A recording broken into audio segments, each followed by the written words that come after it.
voy a ser claro y voy a ir directo al grano. El Príncipe de Egipto es una obra maestra de las películas de animación.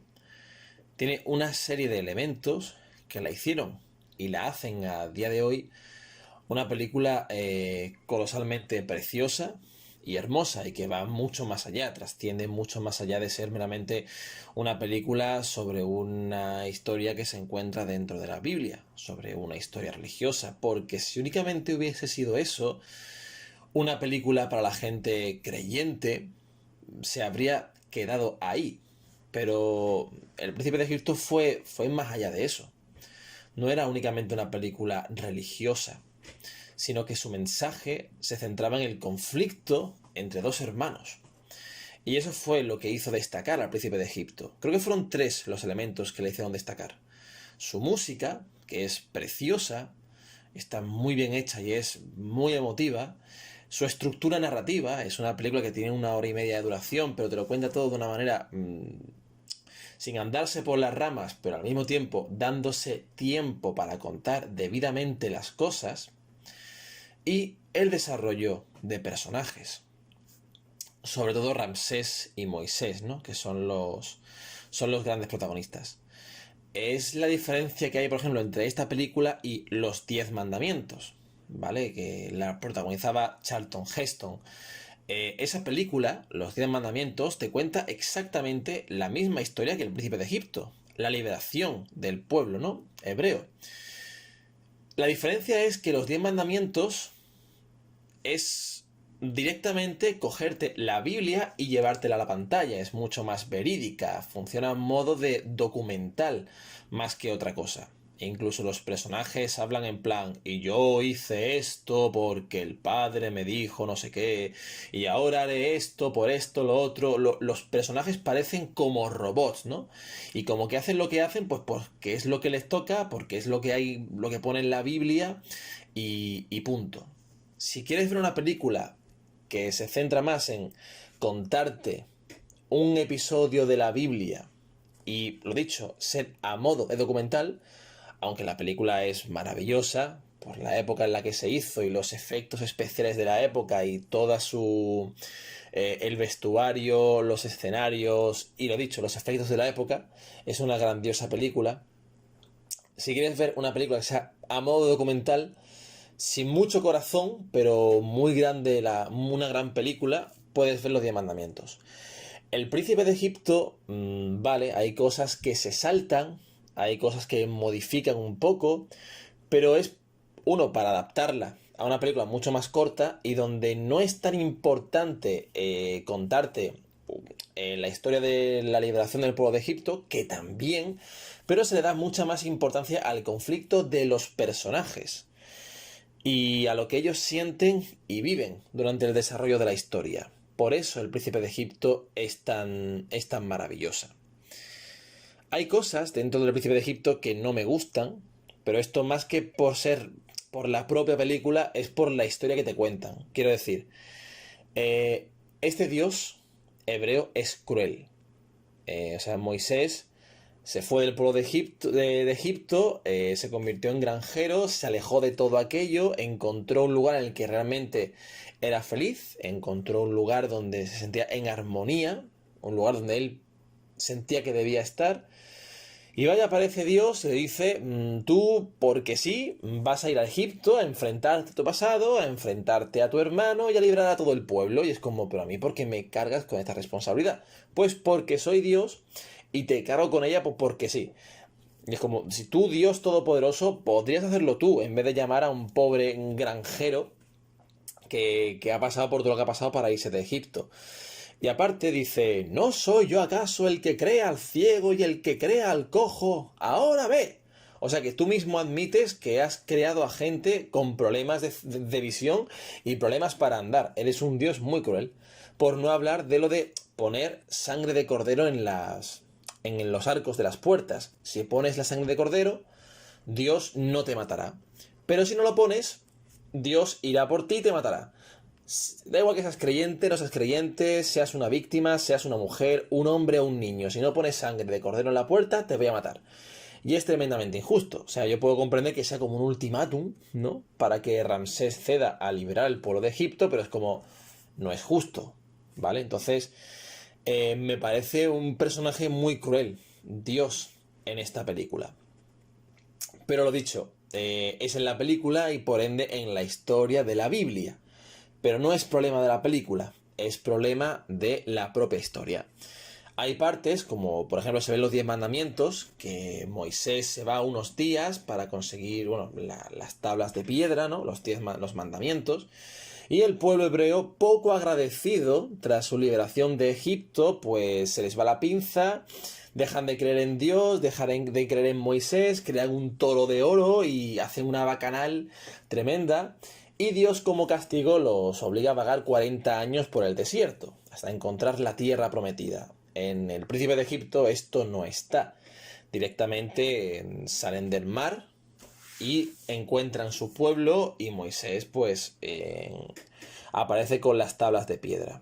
Lo dicho, es una película que evidentemente no te va a mostrar esa parte en una película de animación. Uno, porque hay público que es niño. Y dos, porque rompería el esquema narrativo que tiene el Príncipe de Egipto. Estaría totalmente fuera de lugar para el final del Príncipe de Egipto. No le pegaría nada, ¿vale? Es una versión más infantil de la historia y repito, lo que impera es la banda sonora, los personajes y su propia estructura narrativa.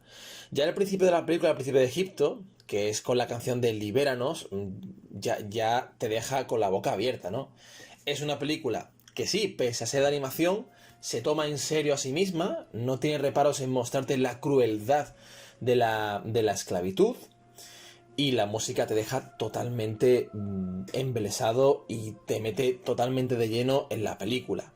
Es una mezcla de narración, animación y música, y cuando se cierra, ¡pum! Ya ocurre, ¿no? El 10 o 15 años después, cuando tanto Ramsés como Moisés ya son adolescentes y están liándola con los carros. Pero esos primeros 5 minutos te dejan totalmente flipado. ¿Ves la majestuosidad de la película? Te das cuenta de, esta película de animación no va a ser cualquier película de animación. Esto está hecho con mimo, con garra, con ganas.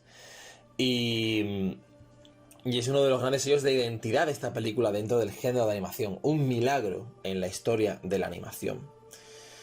Después lo de los personajes es increíble porque yo diría que el que más me gusta es Ramsés.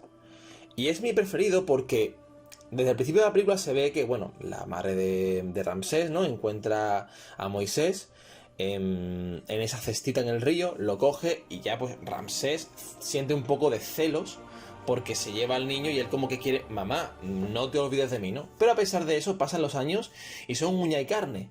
Uno se apoya en el otro. Ramsés siempre está quejándose de que Moisés le mete en 1000 líos, pero al mismo tiempo siempre está ahí para sacarle de ellos. Y Ramsés quiere muchísimo a Moisés. Pese a que tuviese en la infancia esos celos de la rivalidad entre hermanos, siempre le ha querido y siempre ha sido un gran apoyo para él. Para él es muy difícil y no entiende por qué motivo Moisés se va de Egipto. Y además Ramsés vive con el peso de tener que ser el faraón. El padre, su padre, está constantemente regañándole porque tiene que ser un faraón en el futuro, un mandamás cuando él muera, y le mete siempre en la cabeza que Ramsés a la mínima puede ser el eslabón débil y quien rompa la cadena del mandato, ¿no? Y que Egipto, por ende, todo lo que se ha creado en Egipto se vaya a la ruina. Ramsés tiene esa presión de tener que ser el faraón siendo un chaval y siempre sintiendo la necesidad de tener que impresionar a su padre. Y siempre tiene esa inseguridad. Por eso me gusta mucho cuando Faraón le dice a Ramsés que puede ser el eslabón débil. Cuando pasan los años y Moisés vuelve a Egipto para convencer a Ramsés de que lidere a su pueblo, Ramsés dice, no pienso ser el eslabón débil. O sea, no pienso ser aquello que mi padre siempre decía que yo iba a ser. Ramsés tiene ese conflicto. Ramsés no es un tío cruel. Es un hombre que se ha criado en un mundo en el que ve que, en fin, que los esclavos tienen la función que tienen y ha sido educado de esa manera. Por eso Ramsés lo ve así. ¿Que es cruel? Sí, pero es como él se ha educado. Pero me encanta la tremenda humanidad de Ramsés por lo que estoy diciendo, por esos conflictos que tiene, porque después sufre mucho cuando, en fin, se alegra mucho de que aparezca Moisés, y Moisés viene con otro chip totalmente distinto. Y hay un momento precioso donde Ramsés dice: así que has venido para liberarlos. Tenía la esperanza, pero cierra los ojos y cuando los abre es el nuevo Ramsés. O sea, digamos que haya muerto el Ramsés que estaba deseoso de que su hermano volviese y estar con él. Cierra los ojos de una forma triste y cabreada, en plan, mi hermano ha muerto, este Moisés es otra persona. Y ya es cuando cambia su actitud. Sí que tiene un par de momentos cuando están discutiendo dentro de un templo, donde Ramsés dice: ¿por qué las cosas no pueden ser como antes? Yo no quiero luchar contra ti. De hecho, la canción de Dijo el Señor es el conflicto de ellos dos hablando. Ojalá fuese otro el elegido, ser tu enemigo hoy por él, por Dios, es lo último que quiero. Me parece maravilloso la relación, ¿no?, entre Moisés y Ramsés. Me gustan mucho los dos, pero me enfoco mucho en Ramsés porque te lo pintan y es, ¿no?, supuestamente el villano de la película, pero realmente no lo es. Cada uno tiene su punto de vista y la película te desarrolla muy bien ambos puntos de vista. Entonces es una dicotomía que está muy bien llevada. Y creo que por eso la película en parte es tan inolvidable, porque los personajes, villano entre comillas o no villano, están muy bien llevados. Ramsés hace lo que hace porque se le educó para ello y porque, aunque su padre ha fallecido, no quiere ser el eslabón débil y no quiere decepcionar a su padre, pese a que su padre ya ha fallecido. Y Moisés, pues esto sería un agujero de guión, pero en la película te lo justifican. Le dicen: ¿cuándo empezamos nosotros, los esclavos, a importarte, Moisés? ¿Cuando te diste cuenta de que eras uno de los nuestros? Y Moisés lo admite. No veía porque no quería ver. Pero Moisés es como un recadero. O sea, me gusta mucho su arco de la primera parte de la película. Comprende que no debe estar allí, que no forma parte de ese mundo. Reniega de todo, se da cuenta de que ha vivido una mentira. Pero después vuelve porque Dios se lo ha mandado. Que después le da conciencia y venga, estupendo. Pero creo que el arco bueno de Moisés es la primera mitad de la película. La segunda es un mandado. No digo que no sufra, y evidentemente le duele enfrentarse a su hermano, pero me parece más interesante Ramsés, por todo lo que estoy diciendo. Ramsés se resiste, no quiere hacer daño a Moisés. Ramsés puede perfectamente en cualquier momento coger a ese tío, Moisés, y cortarle la cabeza, pero no lo hace porque es su hermano y porque le quiere, a pesar de las diferencias que tienen. Y es ese conflicto humano que hay constantemente en la película lo que yo creo que es la mayor carta, lo más grande y lo que está hecho con mayor corazón de toda la película. Eso, como he dicho, sumado a una banda sonora tan preciosa como inolvidable y una narración pulcra y limpia, te hace ver que sí, que evidentemente aquí esta película quiere contarte la historia de la liberación del pueblo de Egipto, pero se convierte en algo secundario, algo como base para realmente catapultar lo que importa, que es contarte una historia entre dos hermanos, entre dos personas que siempre se han querido y que siempre se han apoyado, pero que por reyertas de la vida, aunque bueno, lo de Moisés no es justo, pero es como, no, es que a mí me obliga a Dios, yo he venido porque me obliga a Dios. Ver como unas reyertas, como unos problemas, esto se puede extrapolar a la vida real. Como un problema, una reyerta, una evolución en ti y en tu amigo o amiga o pareja y cambio de ideologías pueden separar a dos personas que, aunque se quieren, tienen un deber moral que se antepone por encima y que dificulta que puedan estar juntas. Y yo creo que eso es algo tan profundo y tan humano, con lo que nos sentimos tan identificados y que está tan bien llevado en una película de animación que pocas veces hemos podido verlo, y mucho más una película de animación basado en una historia religiosa. Y es por todo esto por lo que creo que El Príncipe de Egipto a día de hoy sigue trascendiendo como una película única e inmortal. Que después han hecho otras como El Dorado, aunque esta no es religiosa, o se ha hecho Joseph y El Rey de los Sueños, pero no han triunfado tanto. Sobre todo Joseph y El Rey de los Sueños, ¿no?, que es religiosa. Porque lo que tiene El Príncipe de Egipto de especial y de único ha sido algo totalmente irrepetible. Y para mí es la mejor película de DreamWorks. porque es un acercamiento religioso, sí, pero como digo, lo que importa es la historia y lo magníficamente bien que están desarrollados los personajes, junto con la animación y una música tan épica como emotiva e inolvidable.